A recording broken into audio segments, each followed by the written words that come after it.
Hello guys, ഇത് Nifty എസ്പയർഡ് ആയിരുന്നു. ഇന്ന് നിഫ്റ്റി എസ്പയർഡ് നമ്മളൊരു 30K പ്രോഫിറ്റ് ഉണ്ടാക്കിയിരിക്കുകയാണ്. ഒരു 13,000 രൂപ ജസ്റ്റ്. നമ്മൾ ഒരുപാട് ട്രേഡ് എടുത്തിട്ടുണ്ട് ഇന്ന് ഫുൾ ട്രേഡ് ഞാൻ പറയുന്നില്ല. ഏറെക്കുറെ ഫുള്ളും ഗാംബ്ലിംഗ് ആണ്. കുറച്ചെണ്ണം ഗാംബ്ലിംഗ് തന്നെ പറയുന്ന രീതിക്കുള്ള ട്രേഡാണ്, കുറച്ചെണ്ണം മാത്രമേ ക്ലാരിറ്റി ഉള്ളൂ. ഞാൻ കുറേ കാലങ്ങൾക്ക് ശേഷമാണ് ഇത്രയും ട്രേഡ് എടുക്കാനുള്ള കാരണം ഓൾറെഡി എനിക്ക് മാർക്കറ്റ് ബെയറിഷ് ആയിരുന്നു, എൻ്റെ കണ്ടിട്ടുണ്ടായിരുന്നു. ഞാനിപ്പോൾ ഒരുപാട് നേരം ബെയറിഷ് തന്നെ സ്റ്റിക്ക് ചെയ്തു. ഇനിയിപ്പോൾ ഞാൻ മെയിനായിട്ട് എടുത്ത 2 ട്രേഡ്സ് മാത്രം ഞാൻ പറഞ്ഞുതരാം. 2 ട്രേഡ്സ് എന്നല്ല, എൻ്റെ ഇടയിൽ ഞാൻ ഒരുപാട് ഗാംബ്ലിംഗ് നടത്തിയിട്ടുണ്ട്. ഗാംബ്ലിംഗ് എന്ന് പറയുന്നത് സിമ്പിളായിട്ട് എടുത്ത്, അതായത് നമ്മുടെ പ്ലാന് സ്റ്റിക്ക് ചെയ്യാതെ, അതായത് ഞാൻ നോർമലി പ്ലാന് സ്റ്റിക്ക് ചെയ്യുന്നതാണ്, നമ്മുടെ പ്ലാനിൽ തന്നെ സ്റ്റിക്ക് ചെയ്യാതെ, ഇമോഷൻ്റെ പുറത്തല്ല, എനിക്കത് വേറെ കുറച്ച് കണ്ടീഷൻസിൻ്റെ പ്രകാരം, അതായത് ഇത്രയും മാർക്കറ്റ് ഞാൻ പൊട്ടിയതിന് ശേഷം എടുത്തിട്ടുണ്ടായിരുന്നു. ഈ ഒരു ബെയറിഷ് മൂവ്മെൻറ്റ്സ് കഴിഞ്ഞതിന് ശേഷം എടുത്തിട്ടുണ്ടായിരുന്നു. അപ്പോൾ വീണ്ടും പുട്ട് ഓപ്ഷൻ തന്നെ എടുത്തത്, വീണ്ടും പൊട്ടുക എന്നുള്ളൊരു ഇതിൻ്റെ പുറത്ത് ജസ്റ്റ് ചെറിയ പ്രോഫിറ്റ് എടുത്ത് മാറുകയാണ് ചെയ്തിട്ടുണ്ടായിരുന്നത്. ജസ്റ്റ് ഞാൻ എൻ്റെ മെയിൻ ട്രേഡ്സ് ഞാൻ എവിടെ നിൽക്കാതെ ഞാൻ ജസ്റ്റ് പറഞ്ഞുതരാം. വളരെ സിമ്പിളായിട്ട് തന്നെ ഞാൻ മോർണിംഗ് തന്നെ പുട്ട് ഓപ്ഷൻ തന്നെ എടുത്തിട്ടുണ്ടായിരുന്നു. ഈ ഒരു പൊസിഷനിൽ നിന്ന് പുട്ട് ഓപ്ഷൻ എടുത്തു, ബട്ട് ഇവിടെ തന്നെ എക്സിറ്റ് അടിച്ചു. അത് നമുക്ക് ലോസ് വരാതെ തന്നെ ഈ ഒരു പൊസിഷൻ തന്നെ എക്സിറ്റ് അടിച്ചിട്ടുണ്ടായിരുന്നു. സിമ്പിളായിട്ട് തന്നെ ചെറിയ എന്തോ പ്രോഫിറ്റ് അത് എക്സിറ്റ് അടിച്ചു. പിന്നെ ഞാൻ ട്രേഡ് എടുത്തത് ഇവിടെ നിന്നാണ്. ഏറെക്കുറെ ഈ ഒരു പൊസിഷനിൽ ഞാൻ പുട്ട് ഓപ്ഷൻ എടുത്തു. 200 EMയും അവിടെ ലെവലുണ്ടായിരുന്നു, CPRൻ്റെ ലെവലുണ്ടായിരുന്നു. അപ്പോൾ അവിടെ നിന്ന് ഞാൻ വീണ്ടും ഒരു പുട്ട് ഓപ്ഷൻ എടുത്തിട്ട് വെയിറ്റ് ചെയ്തു. അത്യാവശ്യം ഒരുപാട് നേരം തന്നെ വെയിറ്റ് ചെയ്തു. അത് ഞാൻ അത്യാവശ്യം ഏറെക്കുറെ 7 ലോട്ട്സ് ഉണ്ടായിരുന്നു. അത് ഞാൻ ഇവിടെ കൊണ്ട് എക്സിറ്റ് അടിച്ചു. ആ ഒരു പുട്ട് ഓപ്ഷൻ. എൻ്റെ സ്റ്റോപ്പ് ലോസ് എനിക്ക് താഴോട്ട് വരുന്നൊരു വ്യൂ ഉണ്ട്, ബട്ട് എനിക്ക് ഒരു ട്രെൻഡ് മേലോട്ട്, അതായത് ഈ ഒരു മേലോട്ടുള്ള അപ്പ് ട്രെൻഡിൽ ചിലപ്പം താഴോട്ട് വന്നില്ലെങ്കിലോ എന്നൊരു പുറത്ത് ഞാൻ അവിടെ നിന്ന് എക്സിറ്റ് അടിച്ച് ഞാൻ ലാസ്റ്റ് ഇനിയിപ്പോൾ ചിലപ്പോൾ താഴോട്ട് വരില്ല എന്ന് പറഞ്ഞിട്ട് ഞാൻ ഒരുപാട് നേരം അതിൽ നമുക്കൊരു അത്യാവശ്യം ലോസ് വന്നു. ഒരു 5K ലോസ് നമ്മൾ ഈ ഒരു ട്രേഡ് എക്സിറ്റ് അടിക്കുമ്പോൾ നിന്നു. അങ്ങനെ വീണ്ടും താഴോട്ട് വന്നില്ലല്ലോ എന്ന് വരാനുള്ള ചാൻസ് കുറവാണെന്ന് പറഞ്ഞിട്ട് ഇവിടെ നിന്നൊരു അപ്പ് ട്രെൻഡ്, അതായത് ഒരു അപ്പ് മൂവ്മെൻറ്റ്സ് ഉണ്ടാക്കി അതിൻ്റെ ഒരു റീട്രേസ്മെൻ്റ് ആണെന്ന് പറഞ്ഞിട്ട്, അതായത് ഈ ഒരു അപ്പ് ട്രെൻഡിന് ഒരു റീട്രേസ്മെൻ്റ് ആണ് ഇവിടെ നിന്ന് പറഞ്ഞിട്ട് ഞാൻ ഏറെക്കുറെ ഇവിടെ നിന്ന്, അതായത് ഈ ഒരു ക്യാൻഡിൽ തുടങ്ങുന്ന തൊട്ട് മുമ്പ്, ഒരു ബെയറിഷ് ക്യാൻഡിൽ തുടങ്ങുന്ന തൊട്ട് മുമ്പ് ഞാൻ ഒരു കോൾ ഓപ്ഷൻ ബൈ ചെയ്തിട്ടുണ്ടായിരുന്നു. ആ ഒരു കോൾ ഓപ്ഷൻ ഞാൻ എടുത്ത ഉടനെ തന്നെ, അതായത് എടുത്തു ജസ്റ്റ് ഒന്ന് ആവറേജ് ചെയ്തു, 4 ലോട്ട് എടുത്തുള്ളൂ. എടുത്ത ഉടനെ താഴോട്ട് വന്നതും എനിക്ക് അപ്പം തന്നെ മനസ്സിലായി മാർക്കറ്റ് പൊട്ടുന്നത്, അതായത് നല്ല രീതിക്ക് ബെയറിഷ് ആവാനുള്ള ചാൻസ് ഉണ്ടെന്ന് മനസ്സിലായി. ഏറെക്കുറെ ഈ ഒരു പൊസിഷന് അത് ഞാൻ ഏറെക്കുറെ അതിൽ നമുക്ക് ചെറിയ ലോസ് വന്നുള്ളൂ.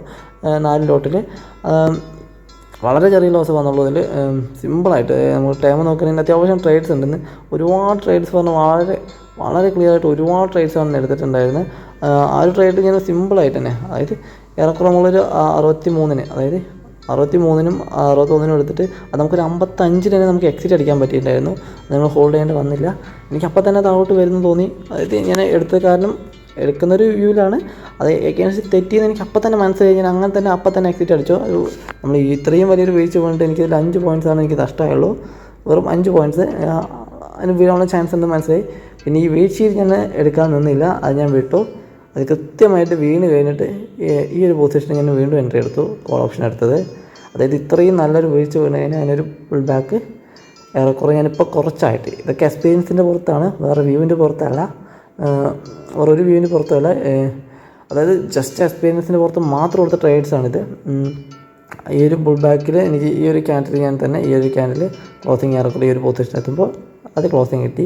അപ്പോൾ നമ്മൾ ഏറെക്കുറെ നമുക്ക് ഈ ഒരു ഇവിടെയും കൂടി കഴിഞ്ഞ ഈ ഒരു ക്യാൻഡിൽ നമ്മൾ എക്സിറ്റ് അടിച്ചും കൂടി നമുക്കൊരു 7K ലോസ് വന്നിട്ടുണ്ടായിരുന്നു. ആ 7K ലോസ് നമ്മൾ ഒറ്റ ട്രേഡ്, അത് വെറും 4 ലോട്ടേ ഇവിടെ നിന്ന് മേലെടുത്തുള്ളൂ. ഒരു ബാക്കിലോട്ട് പോയത്, അതായത് ഒരു നല്ലൊരു പുൾ ബാക്ക് കിട്ടിയത് ആ ഒരു ക്യാൻഡിൽ നമ്മൾ വെറും 4 ലോട്ട് എടുത്തുള്ളൂ. ആ ഒരു 4 ലോട്ടിൽ തന്നെ നമ്മളത് ഫുള്ളായിട്ട് കവർ ചെയ്തിട്ടുണ്ടായിരുന്നു. ആ ലോസ് കവർ ചെയ്ത് ഏറെക്കുറെ നല്ലൊരു പ്രോഫിറ്റ് ആയിട്ടുണ്ടായിരുന്നു. ചെറിയൊരു പ്രോഫിറ്റ് ആയിട്ടുണ്ട്, 4000 രൂപ. അത് കഴിഞ്ഞിട്ട് ഞാൻ വീണ്ടും ട്രേഡ് എടുത്തു. അതായത് വീണ്ടും ഞാൻ ഇവിടെ നിന്നൊരു ട്രേഡ് എടുത്ത് വെറുതെ, അതായത് ഓൾറെഡി പുട്ട് ഓപ്ഷന് ചാൻസ് കൂടുതൽ, പുട്ട് ഓപ്ഷൻ എടുത്തു. കുറച്ച് നേരത്തെ കൺസോൾട്ടേഷനിലെ ലോസ് വന്നു, ആ ലോസിന് ഞാൻ എക്സിറ്റ് അടിച്ചു. വീണ്ടും ഈ ഒരു പൊസിഷനിൽ ഞാൻ പുട്ട് ഓപ്ഷൻ എടുത്തു. അവിടെ CPR ഉണ്ട്, അവിടെ നിന്ന് വീണ്ടും എടുത്തു. എനിക്ക് താഴോട്ട് വരുന്നറിയാം, പക്ഷെ എത്രത്തോളം എന്നറിയില്ല. അതിന് ഞാൻ ആ ഒരു താഴോട്ട് വരലിൽ ചെറിയൊരു പ്രോഫിറ്റ് എടുത്തു. അതിന് ഞാൻ കുറച്ച് ലോട്ട് ഉണ്ടായിരുന്നു, അത് ചെറിയൊരു പ്രോഫിറ്റ് എടുത്തിട്ട് ഞാൻ മാറി. അപ്പോഴേക്കും നമുക്ക് ഏറെക്കുറെ ഒരു 30K പ്രോഫിറ്റായി.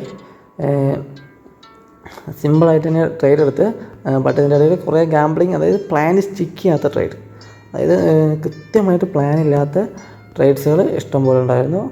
ഇഷ്ടംപോലെ എന്ന് പറയാൻ പറ്റില്ല, നോർമലി കുറച്ചെണ്ണം ഉണ്ടായിരുന്നു. എൻ്റെ ആവറേജിങ്ങിൻ്റെയൊക്കെയാണ് പൊസിഷൻ കാണുന്നത്.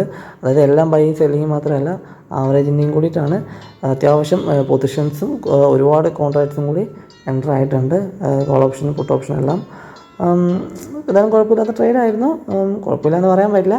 ഇങ്ങനെ ഒരിക്കലും ചെയ്യാൻ പാടില്ല എന്നല്ല, എനിക്ക് ഓൾറെഡി ബെയറിഷ് മൂവ്മെൻറ്റ്സ് എക്സ്പെക്റ്റ് ചെയ്ത ആളാണ്. പക്ഷേ എത്രത്തോളം എങ്ങനെ വരും നമുക്ക് വലിയ കാര്യം അറിയത്തില്ല. ഈ ഒരു മൂവ്മെൻറ്റിന് ശേഷമാണ് ഞാൻ ട്രേഡ് എടുത്തത്. ഈ ഒരു നല്ലൊരു ബെയറിഷ് മൂവ്മെൻറ്റിന് ശേഷമാണ് ട്രേഡ് എടുത്തത്. അപ്പോൾ വീണ്ടും വരുമോ എന്നറിയാതെ സിറ്റുവേഷനിലും നല്ല പ്രീമിയം, അതായത് പുട്ട് ഓപ്ഷൻ്റെ പ്രീമിയം കുറച്ച് ഹെവി ആയിരുന്നു. അപ്പോൾ ആ ഒരു ഹെവിനെസ്സിൽ നമ്മൾ ചെറിയ പ്രോഫിറ്റ് എടുത്ത് മാറാമെന്നുള്ളതിൽ അങ്ങനെ എടുത്ത് വിട്ടതാണ് ശരിക്കും, അല്ലാതെ വേറൊന്നിലല്ല. എന്തായാലും ഇന്നത്തെ കുഴപ്പമില്ലാത്ത ദിവസമായിരുന്നു. നല്ല പ്രോഫിറ്റ് എടുക്കുമായിരുന്നു. ഞാൻ പുട്ട് ഓപ്ഷനിൽ മാത്രം സ്റ്റിക്ക് ചെയ്യുകയായിരുന്നെങ്കിൽ, ഇവിടെ നിന്ന് പുട്ട് ഓപ്ഷൻ എടുത്തിരുന്നെങ്കിൽ നല്ല പ്രോഫിറ്റ് എടുക്കുമായിരുന്നു. ഈ പുട്ട് ഓപ്ഷനിലേക്കായിരുന്നു എൻ്റെ കൂടുതൽ വ്യൂവും. അതുകൊണ്ട് തന്നെയാണ് ഞാൻ ഈ ഒരു പൊസിഷനിൽ ഞാൻ ഇവിടെ നിന്ന് പുട്ട് ഓപ്ഷൻ എടുത്തത്. കാരണം എന്താണെന്ന് വെച്ച് കഴിഞ്ഞാൽ, ഇവിടെ നോർമൽ സെനറിയിൽ ഞാൻ ഒരിക്കലും പുട്ട് ഓപ്ഷൻ എടുക്കില്ല. കാരണം എന്താണെന്ന് വെച്ച് കഴിഞ്ഞാൽ, ഈ ഒരു പൊസിഷന് പുട്ട് ഓപ്ഷൻ എടുക്കാൻ ഒരു കാരണമില്ല. കാരണം ഓൾറെഡി ഒരു മേലോട്ട് മൂവ്മെൻറ്റ്സ് കിട്ടിയിരിക്കുന്ന സ്ഥലമാണ്. അപ്പോൾ ഇവിടെ ഒരു കൺസോൾട്ടേഷനാണ്. വീണ്ടും മേലോട്ട് മൂവ്മെൻറ്റ്സ് പോയി. അപ്പോൾ ഇവിടെ നിന്ന് എക്സിറ്റ് അടിക്കണ്ടേ, ഞാൻ ഇവിടെ നിന്ന് പോലും എക്സിറ്റ് അടിച്ചില്ല. നോർമലി എൻ്റെ ഇവിടെയാണ് സ്റ്റോപ്പ് ലോസ് വെക്കുക. ഞാൻ ആ സ്റ്റോപ്പ് ലോസ് ഞാൻ എക്സിറ്റ് അടിക്കാതെ വീണ്ടും താഴോട്ട് വന്ന് ഇവിടെ ഒരു റീട്രേസ്മെൻ്റ് ആണെന്ന് എനിക്കത് മനസ്സിലാവുന്നുണ്ട്. പക്ഷേ വരാനുള്ള ചാൻസ് തന്നെയാണ് എനിക്ക് കൂടുതലായി കണ്ട്. ബട്ട് ഈ ഒരു ബുൾ ബാഗ് ഞാൻ എക്സിറ്റ് അടിച്ചു. അത് എക്സിറ്റ് അടിച്ച് മാറി വീണ്ടും എനിക്ക് പ്രശ്നമാണെന്ന് തോന്നി. അങ്ങനെ എക്സിറ്റ് അടിച്ച് മാറിയതാണ്. ഫുള്ളായിട്ട് ലോസ് വരുത്തണ്ട. അതായത് ചിലപ്പോൾ ഒരു ട്രെൻഡിൻ്റെയും ചാൻസ് ഉണ്ട്. നമ്മൾ വിചാരിച്ച പോലെ എപ്പോഴും വരില്ലല്ലോ. പക്ഷേ വിചാരിച്ച പോലെ വന്നെന്തായാലും ഹാപ്പിയാണ്. പക്ഷെ എടുക്കാൻ പറ്റിയില്ല, ആയിരുന്നും കാര്യമില്ല. അത് പോട്ടേന്ന് വയ്ക്കാം. ഇന്നത്തെ ട്രേഡ് നമ്മളൊരു 30K പ്രോഫിറ്റിൽ എക്സിറ്റ് അടിച്ചിരിക്കുകയാണ്. അപ്പോൾ ഇന്നത്തെ ട്രേഡ് കഴിഞ്ഞു. ഇനിയിപ്പോൾ നാളെ നമുക്ക് നോക്കാം. എന്തായാലും ഓക്കെ, ബൈ.